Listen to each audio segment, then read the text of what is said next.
menggoda, mengganggu, menyihir, dan aneka ragam cara, dari mulai sihir yang berbentuk tafrik ataupun sihir yang fokusnya kepada perceraian, dan juga sihir yang berbentuk tabwir dari penghalang jodoh. Ada juga yang berbentuk mahabbah, guna-guna. Itu sering terjadi.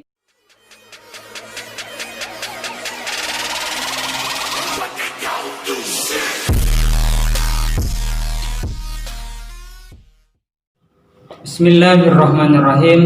Assalamualaikum warahmatullahi ta'ala wabarakatuh. Innal hamdalillah nasta'inu wa nastaghfir wa na'udzu billahi min syururi anfusina wa min sayyiati a'malina. May yahdihillahu fala mudhillalah wa may yudlil fala hadiyalah.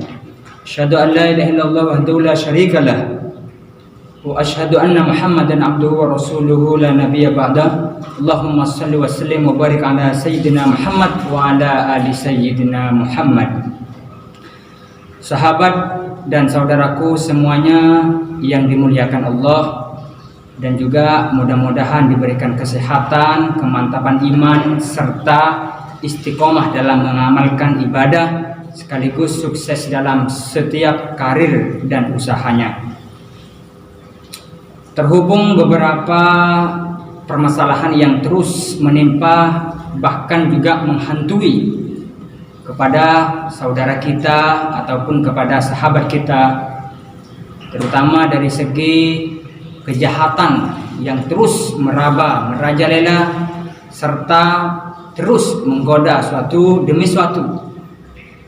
Karenanya dari kesempatan ini dan momentum ini, saya akan membagi-bagi pengalaman serta beberapa ilmu yang insya Allah akan bisa bermanfaat buat kita semua, wabil khusus kepada seorang yang membutuhkannya.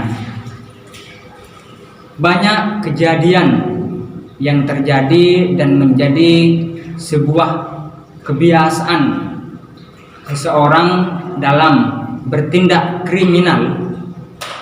Di antaranya adalah tentang kaitannya seseorang menyalahgunakan ilmu, baik dari ilmu sihir, guna-guna, ataupun dari semua ilmu black magic yang lain.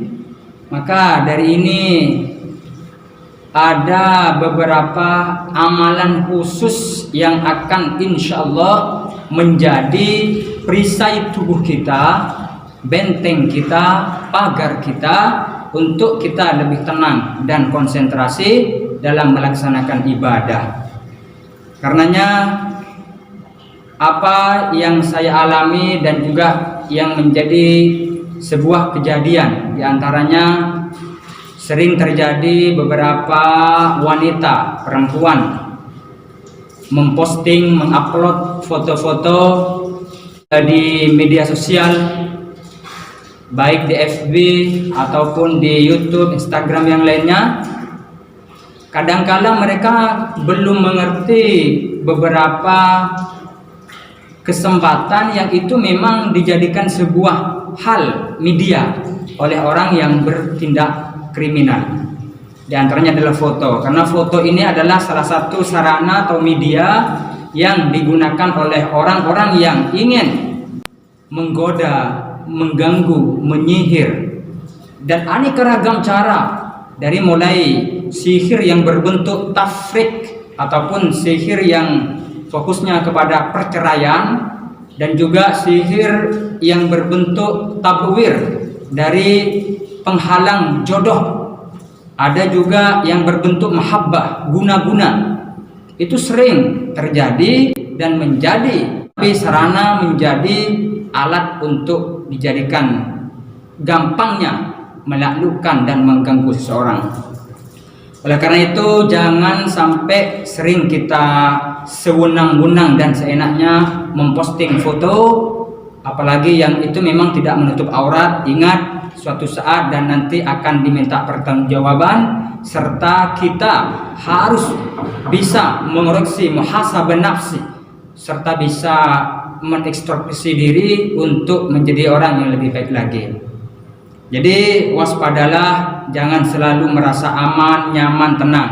Karena dalam kehidupan ini pasti ada problematika yang itu terjadi dan menimpa kepada kita. Karenanya saya Al-Fakir dan memiliki channel ini Rifin Arifin, mohon juga keikhlasannya untuk terus mendukung dan membantu perkembangan channel saya.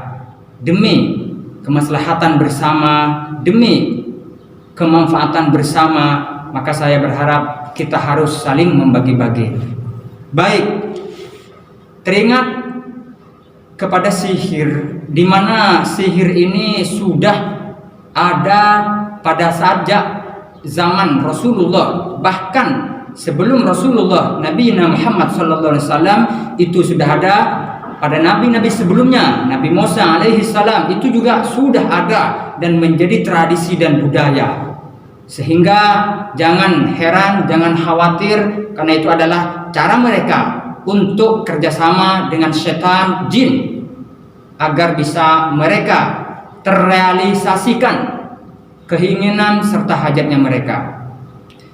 Bahkan Rasulullah pun juga pernah terkena sihir dalam sejarah, di mana riwayatnya dari Ibnu Abbas dan Aisyah menceritakan Rasulullah pernah sakit. Rasulullah pernah juga kena sihir, yang itu pertamanya ada pemuda Yahudi yang itu memang menjadi pembantu Rasulullah, di mana pemuda Yahudi ini dijadikan media cara oleh orang-orang kafir untuk mengambil salah satu gigi sisir dan helai, beberapa helai rambut Rasulullah, untuk dijadikan cara media menyihir Rasulullah SAW. Oleh karena itu malaikat Jibril bertanya, apakah engkau sakit ya Muhammad? Nabi pun juga menjawabnya sakit.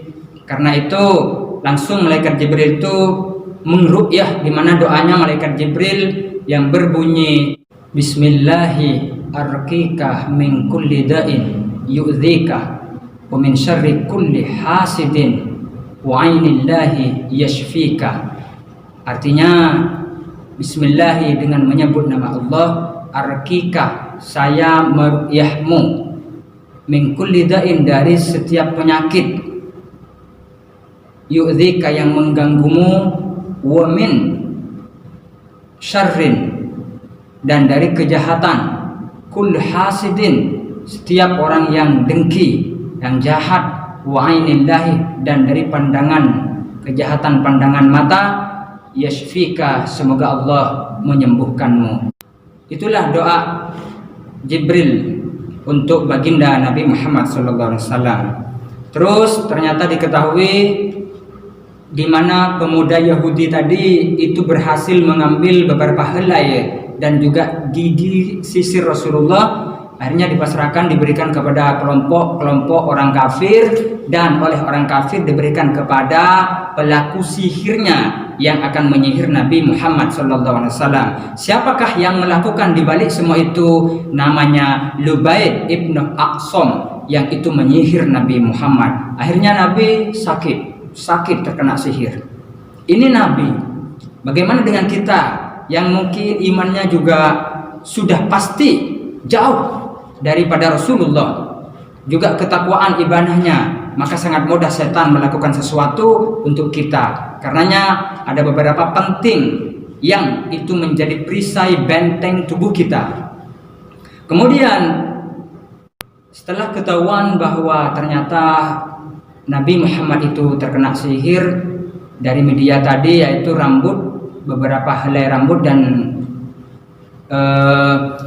gigi sihir yang biasa dipakai oleh Rasulullah. Akhirnya maka diketahui bahwa benda tersebut itu berada di sumur Zirwan, yang itu memang disimpan oleh setan, yang memang dilakukan oleh Lubaid ibnu Aqsam, salah satu yang menjadi penyihir baginda Nabi Muhammad SAW. Setelah itu maka Rasul mengutus sahabat, diantaranya adalah Ali bin Abi Thalib, Zubair, dan juga Ammar, untuk mencari dan mengambil serta mengeringkan sumur itu. Akhirnya Datanglah mereka dan mencari, banyak batu diangkat, bahkan juga airnya berubah agak kemerahan. Kemudian juga ditemukan beberapa kurma yang nampak kayak kepala setan. Dan ketahuilah ternyata barang tersebut sihir itu betul berada di sumur. Diketahui dengan adanya helai beberapa rambut dan juga dari gigi sihir Rasulullah, yang itu diketahui dengan diikat dengan 12 kali ikatan ditusuk jarum. Jadi ini sudah terjadi kepada Rasulullah. Maka apa yang dilakukan oleh Rasulullah? Langsung pada saat itu Allah memberikan dan menurunkan wahyu yang menjadi obat yang disebut dengan Mu'awwidzatain, di mana itu terdiri dari 2 surah, yaitu Al-Falaq dan An-Nas, yang dimana Nabi membaca ayat tersebut, surah tersebut, maka pelan-pelan ikatan tali akan lepas, terus lepas dan lepas. Akhirnya Nabi setelah membaca itu terasa terlepas dari ikatannya dan sembuh. Jadi ini pentingnya. Setelah kita pahami juga, Al-Ikhlas merupakan surah yang juga menjadi surah agung, di mana siapa yang membaca 1 kali, maka sama riwayat lain menyebutkan siapa yang membaca 1 kali surah Al-Ikhlas itu sama dengan membaca 1/10. Terus yang membaca 2 kali sampai 3 kali berarti sama dengan menghatamkan Al-Quran. Karenanya kalau Al-Quran dalam riwayat lain menyebutkan siapa yang membaca surah Ikhlas di pagi hari maka akan terlindungi sampai pada sore. Kemudian juga yang membaca pada waktu sore akan terlindungi sampai waktu pagi. Jadi setelah saya teringat beberapa ijazah dari guru saya, siapa kalau mau pengen punya pagar, pengen perisainya tebal dan juga kebal serta terlindungi dari kejahatan, insya Allah ini akan menjadi perisai tubuh keamanan kita. Di antaranya saya akan berikan, ijazahkan, silahkan. Mudah-mudahan ini menjadi ilmu dan juga amalan yang bermanfaat kepada kita semua, khususnya yang membutuhkan. Jadi caranya baca, dibuka dengan baca surah Al-Fatihah, kemudian baca surat Al-Ikhlas 3 kali, Al-Falaq 3 kali, An-Nas 3 kali, dan ditutup dengan Al-Fatihah. Setelah itu maka ditiupkan ke telapak tangan dan diusapkan kepada seluruh tubuh kita. Insya Allah kalau dibaca dan rutin setiap habis sholat, maka akan selamanya terlindungi dari kejahatan, baik dari sihir ataupun dari kriminal yang lain. Mudah-mudahan beberapa pengalaman dan juga amalan ini membantu dan menjadi kemanfaatan bersama. Jangan lupa, tidak ada ilmu yang instan, harus proses dan belajar istiqomah. Sabar, istiqomah, insya Allah akan pasti dan pasti akan Allah diijabah semuanya. Terima kasih, semoga bermanfaat. Jangan lupa terus bagikan amalan ini, dan jangan lupa di subscribe, share, agar ini juga menjadi bagian amal jariah kita semua.